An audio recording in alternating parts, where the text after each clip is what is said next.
আমরা এখন একটা পল্টন ব্রিজের উপরে দাঁড়িয়েছি, ভরদার মার্চ থেকে এসেছি। তো দেখতে পাচ্ছেন না, ওইদিকে গঙ্গা আছে, গঙ্গাটা পার করে ওপারে যাবো। দেখতে পাচ্ছেন সেই দৃশ্যটা।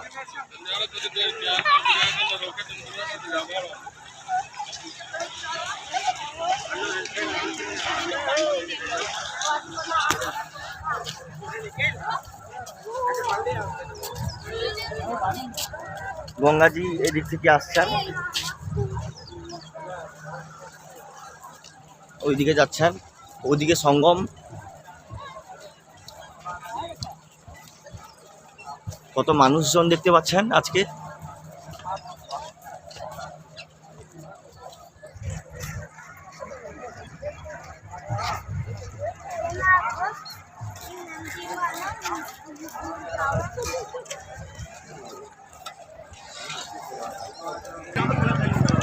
কত মানুষজন স্নান করছে দেখতে পাচ্ছেন। আবার ওইদিকেও একটা পল্টন ব্রিজ চলে গেছে।